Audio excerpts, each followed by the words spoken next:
Good afternoon. I'm Mark Allen with Gaper.io, and I'm here today with Junaid Ghuari, the co-founder of Pareto. Good afternoon, Junaid. How you doing?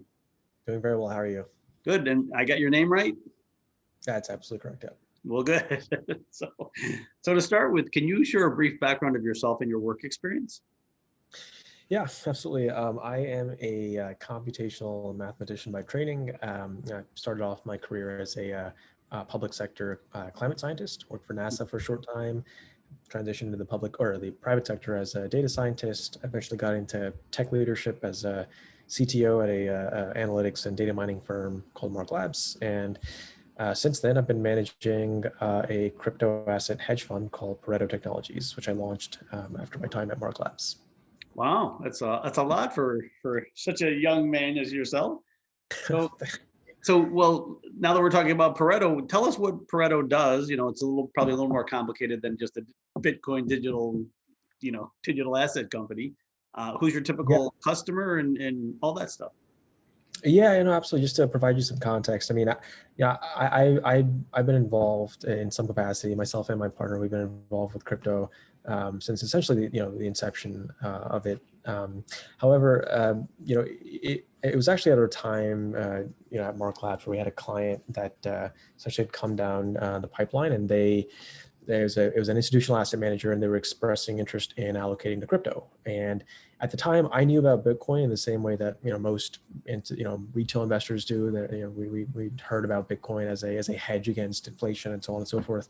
But what I was kind of confused by was why a large firm was trying to allocate dozens of $1 million to this asset class. So ended up doing a deep dive into the crypto and went down the proverbial Bitcoin / crypto rabbit hole, and just found that the space was riddled with inefficiencies, and Mhm. at some point realized that there's a lot of opportunity in the space, and that it was early on. It was a good time to enter. So essentially, one of our lead software engineers at Mark, he and I, we decided to launch Pareto. And basically, what we started off as was as a arbitrage strategy, essentially arbitrage / market making.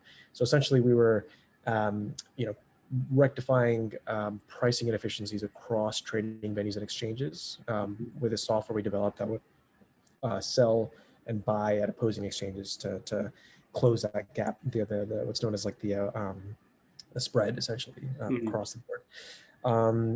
But yeah, I mean, since then we've gotten into a whole number of other things. We have like a whole machine learning based portfolio which uses something called Bayesian search optimization, and it's something that the U.S. Navy used in the past for finding like lost vessels. We found that it works really well for extracting entry/exit signals from the market, so we implemented that.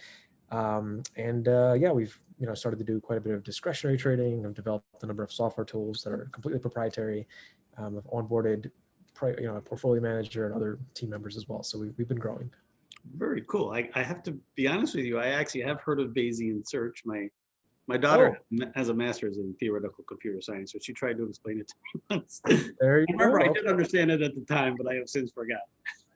No, that's great. No, I think I don't want to I digress too much here, but I think Bayesian search and these types of like meta heuristics and heuristic strategies, I think like that's where things are headed when we think about AI and machine learning. These types of optimization techniques, I believe, are going to fundamentally impact just about every industry. So so that's great that she's familiar with that.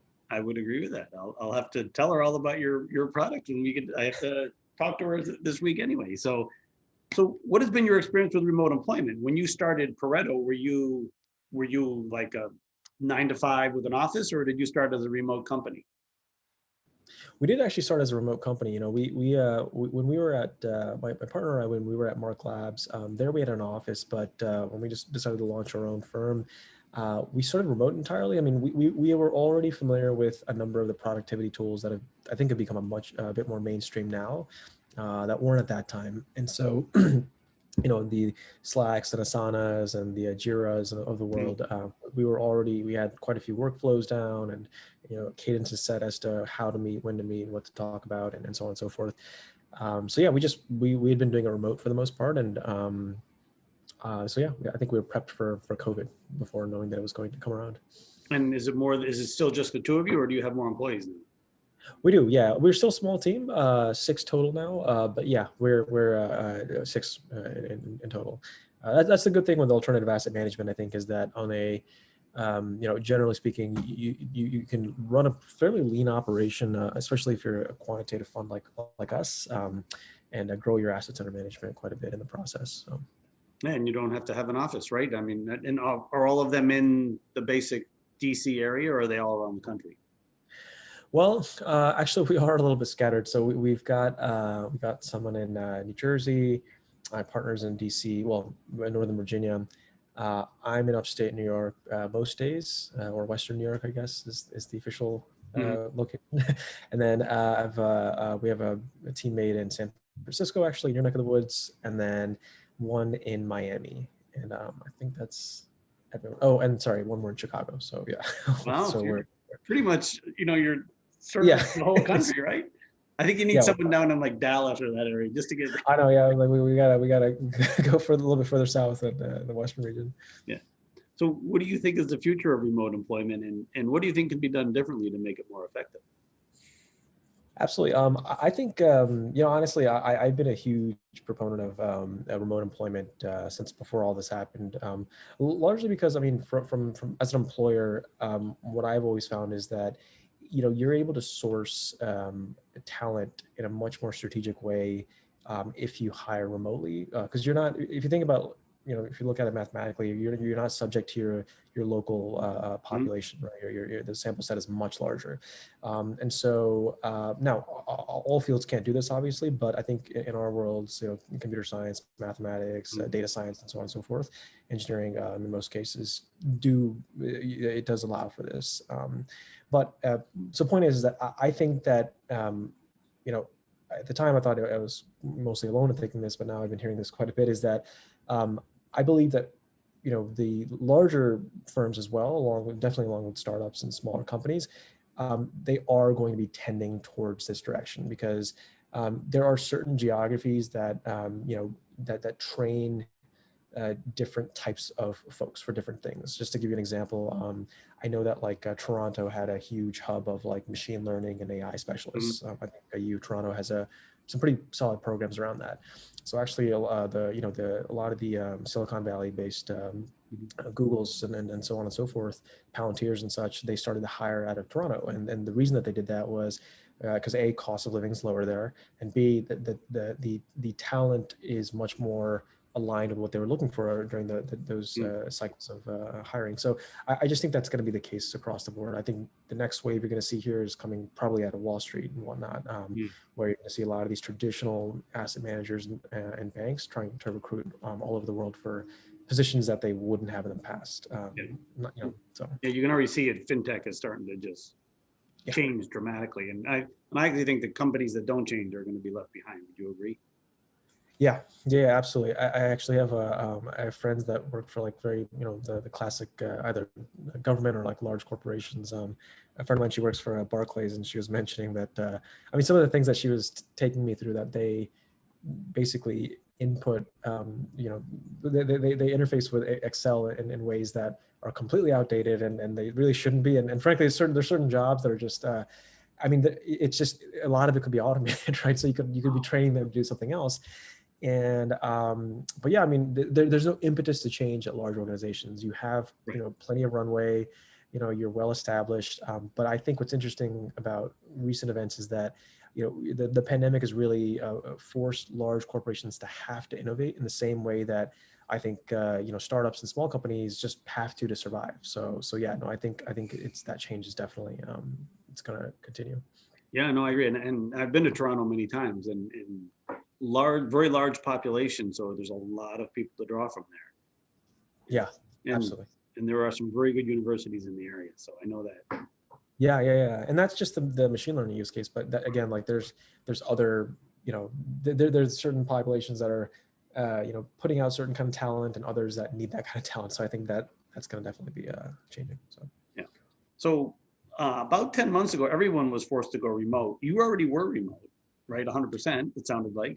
So did that have any challenges or roadblocks that you didn't expect, or was it pretty much business as usual for you? Honestly, it was pretty much business as usual. I will say, in terms of, I guess you could say, like talent acquisition and stuff. I think in that realm, it was a little bit better because while it wasn't totally a new concept, it was still not a widely accepted concept, like largely being work from home. And so, what's interesting in our experience on the recruitment and the hiring side is that um, um, there's a much larger population that was interested in whereas that wouldn't have been the case, a month Mm. before the pandemic. So. Yeah. And are the majority of your customers individuals, or are they institutions? Yeah, so at the current time, they're mostly high net worth individuals, but we do have some pretty close relationships with like family offices and a number of funds that we intend on raising with once we're at a certain assets under management, and then also once our infrastructure is at a certain point as well. So. Interesting. And I would assume that since you're mostly individuals or smaller firms, that they actually had more time. I think more people's trying to look at digital currencies as an alternative once the pandemic hit, because they actually had more time in their hands to research. Correct? Yeah, well, it was a number of things. It was so the short answer is yes. I mean, like they definitely, interestingly enough, we were able to raise from actually a whole number of investors who initially, just really didn't get the why behind crypto, right? I spoke with a number of folks whose money we're now managing, who at the time, I was explaining to them how, I had some systemic qualms with the fractional reserve banking system, and how I think that it was great when it came into existence, but I think it's a bit dated, and there's a better system now, and I believe it's blockchain based assets, crypto assets. And so, but it's a very hard sell. It sounds like you're talking about unicorns and dragons to them at the time, and so Mm-hmm. now push comes to shove, and our thesis has always been that the system as it currently stands, it is to a degree headed towards a guardrail. It cannot absorb large shocks, and then a large shock came into existence, that being the pandemic. And we are having to print money, which is fine because people need the stimulus checks. But the issue is that the current process by which this process known as quantitative easing takes place, it's just the Fed's going to assume this on its balance sheet. So eventually we have to pay it off anyway. So Right. it's just it doesn't this doesn't work holistically. So yeah, I mean, you have like the micro strategies and the mass mutuals of the world who are now buying into this. So, Mm-hmm. and that's why, because it's simply a hedge against fiat sovereign based assets. So, Which but yeah, so that potential reality from late 2019 is now the reality we're living in. So. Yeah, no, and as you know, the fiat, most of the fiat currencies printed money over the last year.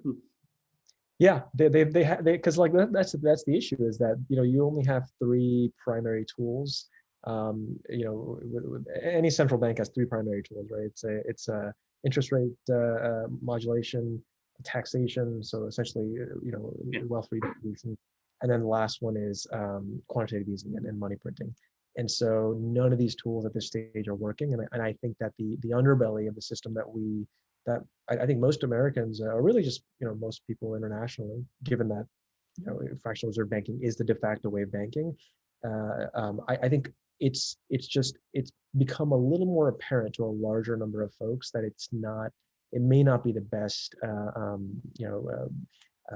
valuation slash value exchange system out there. So. Yeah, I agree. And as you know, the U.S. government is doing all three of those things you just mentioned. Yeah, and that's the thing, is it's only getting us so far. So that's kind of the real issue.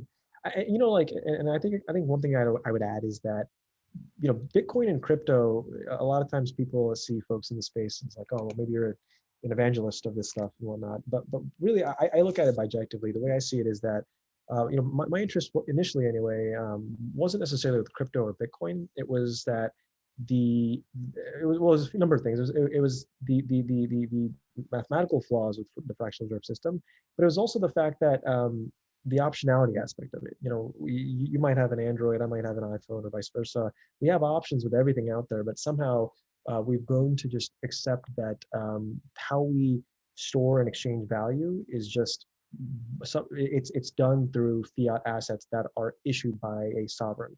I don't know why this is a necessary thing, and so I think what Bitcoin has shown is that it doesn't have to be a necessary thing. There are smart ways of allowing individuals to retain their value and maintain value without needing a sovereign to be involved in that in any way. And like this may not never get like mass adoption, but what this optionality or this hedge does provide is enough of a push to large governments to get their acts straight with their monetary and fiscal policy development. So Yeah. I'm hoping that that's what continues to happen, but we'll see. So. I agree with you. And Junaid, I could talk to you about this stuff for hours. You are obviously very well versed in it. But that's a whole different podcast. So I want to thank you for your time today. It's been great talking to you. And I hope for a successful 2021 for Pareto. Absolutely. Thank you very much for taking out the time. I appreciate it. Thank you. Bye.